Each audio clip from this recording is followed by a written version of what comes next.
Merci de suivre ce rendez-vous avec l'actualité sur Congo 26 Télévision. D'abord, le titre de ce journal.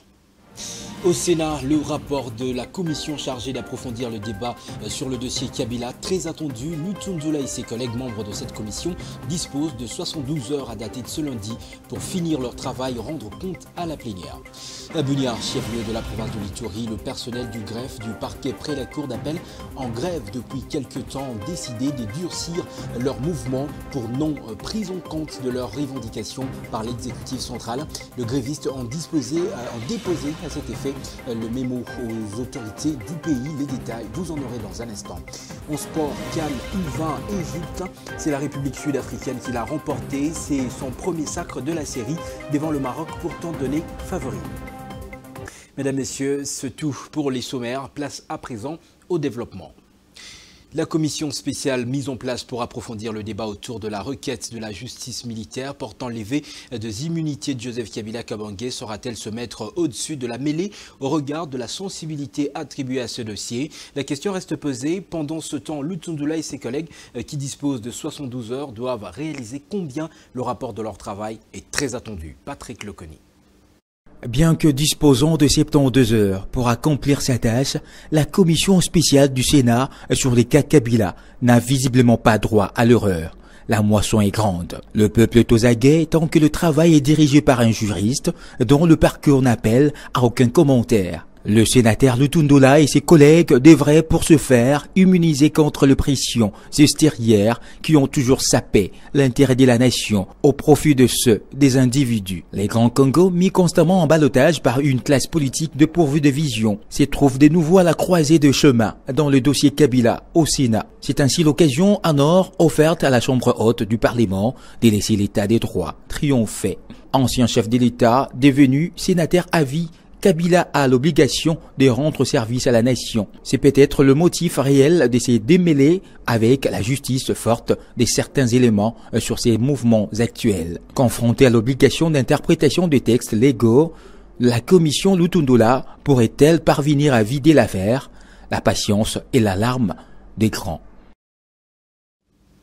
Les forces de défense nationale ont été à l'honneur lors d'une cérémonie qui leur a été dédiée le samedi 17 mai 2025 à la place mémoriale du soldat congolais au rond-point Forescom de la municipalité Gombe. Une cérémonie qui s'est déroulée en présence du vice-premier ministre en charge de la défense nationale, du chef d'état-major général des forces armées de la République démocratique du Congo, ainsi que d'autres officiers supérieurs. Didier Ilunga et Jaranen Kossi nous en rendent les comptes dans ce détail. Le commandant d'engagement, le major, Kubika. C'est en présence du VPM ministre de la Défense nationale et ancien combattant Guy Kabombo Mwandiavita et du chef d'état-major général, le lieutenant-général Gilles Banza, ainsi que quelques officiers du FRDC et de la PNC, que ces cultes écuméniques a été organisé en mémoire de soldats congolais tombés sur le champ de l'honneur et ceux qui servent encore sous les drapeaux au prix du sacrifice ultime.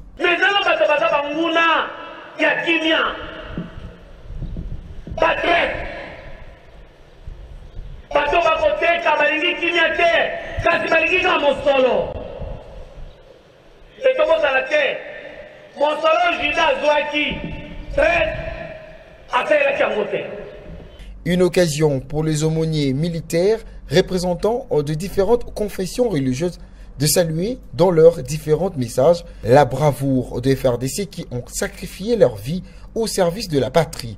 Au nom du commandant suprême des FARDC, Guy Kabombo a déposé une gerbe de fleurs devant le monument du mémorial du soldat congolais, saluant les efforts consentis par les FARDC pour préserver la souveraineté nationale et sauvegarder l'intégrité territoriale et l'élan patriotique manifesté par le Ouazalendo. C'est ici le lieu, je voudrais au nom du président de la République, chef de l'État et commandant suprême des forces armées de la République démocratique du Congo, non seulement féliciter, mais encourager tous les militaires qui ont choisi librement de défendre la patrie jusqu'au sacrifice suprême. Nous saluons également la volonté affichée Wazalendo, la force de défense pour la défense de la patrie. Rappelons que c'est depuis l'arrivée du président de la République Félix-Antoine Tshisekedi Tshilombo au pouvoir en janvier que la date du 17 mai est consacrée aux forces armées de la République démocratique du Congo.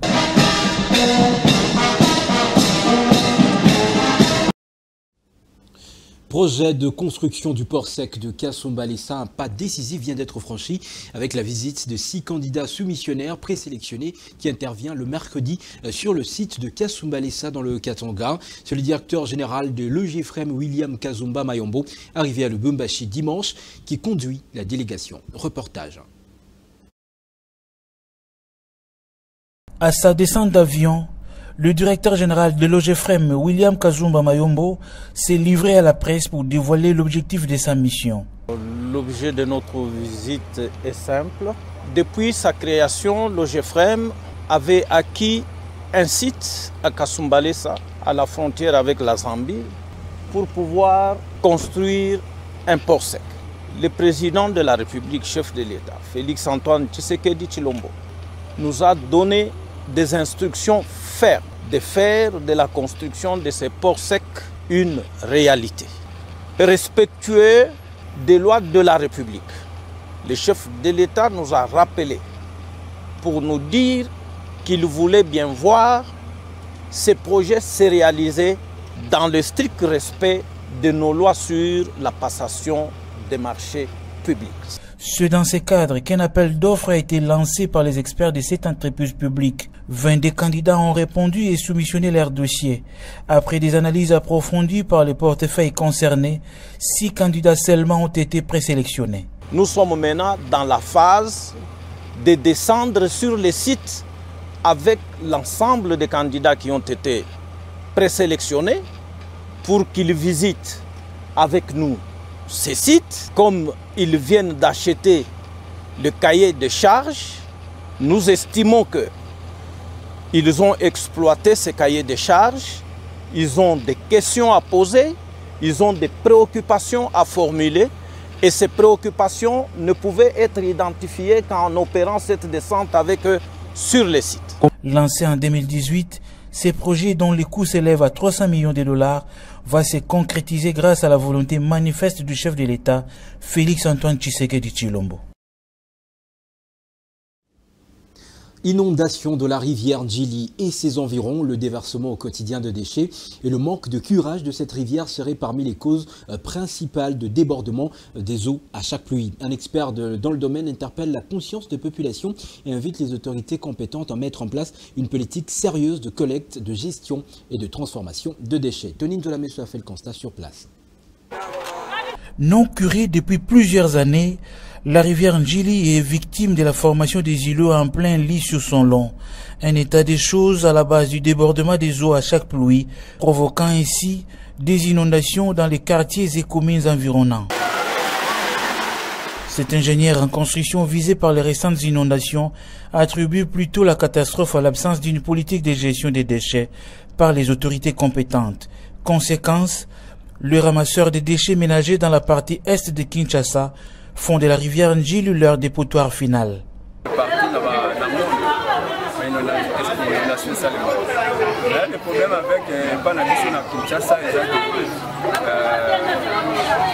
vraiment tu es pour entretenir les déchets à sauter. Foulou, les eaux bois comme en Djili, salité. Depuis un certain temps, depuis que le Congo, je ne pense pas que Mayandjili va s'y tirer. Normalement, il fallait battre la drague pour tirer Mayandjili, puisque plus que Maïzoya et qui t'a bazelo et qui t'a salité, vu que bisope population par rapport à Nambo, à Bisonenge Zali, bato bazongo ba fulu ba décharge na bandako bazoki boka encore na fulu na Mayandjili ezosala ke ezosala ba dépôt en kata Mayandjili. Pour prévenir les inondations dans différents coins de la mégalopole Kinshasa, Jacques Ekila interpelle la conscience des habitants des communes concernées. Surtout pour la Congolais, nous avons conscience. Congo eza mboka na biso na banano na bakonzi puisque na mboka na biso on se dit que Congo eza mboka moko eza na richesse ebele mais toza se retrouver na situation moko chaotique oyo eza kosala ke l'état na biso aza vraiment kozwa makambo amete puisque biloko oyo esengeli l'état azwa disposition quartier nyonso akotingama efo ezala urbaniser l'état leka atala ndenge nini na kosala.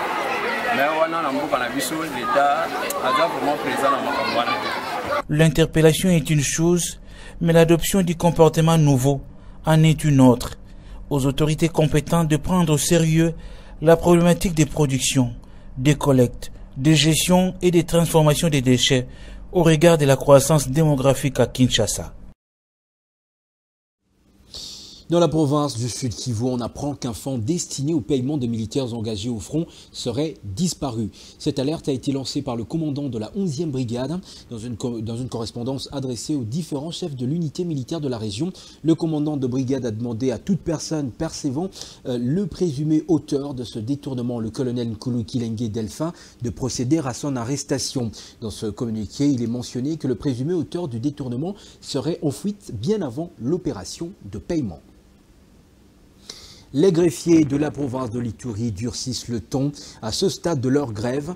Ils ont brûlé des pneus devant la salle d'audience du parquet général de l'Ituri, cela à cause de la non prise en compte de leurs revendications par le gouvernement central. Ce lundi, un mémo a été déposé au gouverneur de la province, au procureur général près la cour d'appel de l'Ituri, ainsi qu'à la première ministre chef du gouvernement. Joël Balinda a assisté à leur manifestation. Il nous en fait le point.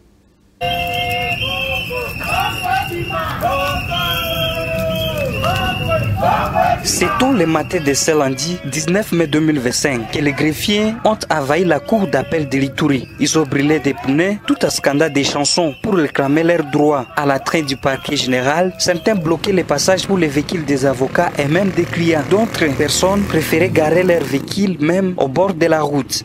Les greffiers de l'Ituri s'inquiètent du silence des autorités du pays. À l'Est, nous sommes marginalisés pour ne plus aller très loin au tribunal des grandes instances d'Ituri. Donc nous sommes marginalisés. Moi je dirais, moi à personne, j'ai 15 ans de service, sans salaire, mais je supporte. Et demain j'irai à la retraite. Quel sera le sort de mes enfants, de mes petits-enfants?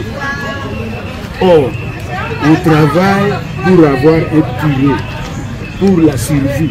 Mais ici chez nous, rien n'a été fait. Nous sommes marginalisés, nous sommes discriminés. Mais je dirais ça. Les problèmes de grève sèche décrétés depuis le 12 mai dernier, une semaine après, impactent négativement sur le fonctionnement de l'administration de cet appareil judiciaire à province de l'Ituri. Constat fait par M. Laura Paloum, greffier principal à d'intérim du cour d'appel de l'Ituri. Un impact négatif dans le sens où les audiences ne se tiennent pas normalement. Les juges sont bloqués parce que le greffier, de toutes les façons, c'est les greffiers et le juge qui font la composition des choses de l'audience. Si le greffier ne siège pas, lui aussi est bloqué. C'est un impact négatif. Signalons que, malgré les mémos adressés au gouverneur de province et Madame la Première ministre, rien ne rassure l'attente de la reprise des activités par ces greffiers du ressort de la justice de l'Ituri, concluent certaines sources rencontrées sur place.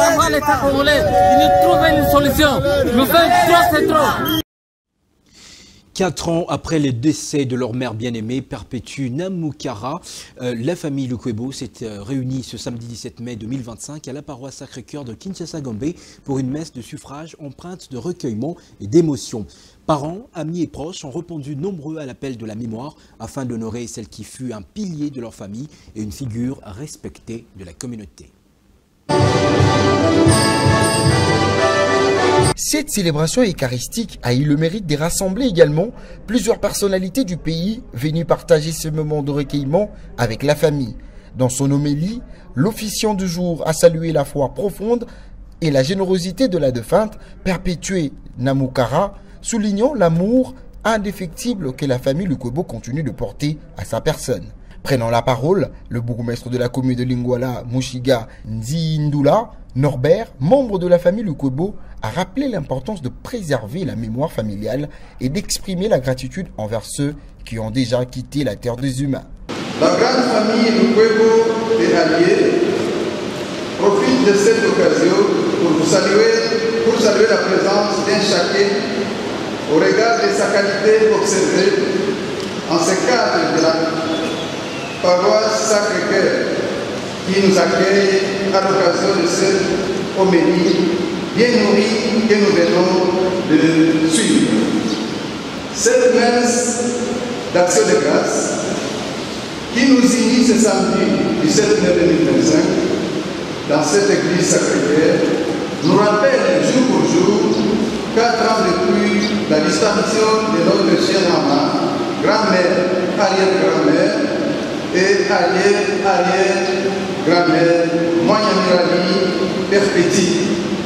Elle était toujours forte pour partager en tout lieu et en toutes circonstances les préoccupations tous des ménagères et des mères qu'elle était ainsi que les moindres plats qu'elle avait préparés pour elle-même.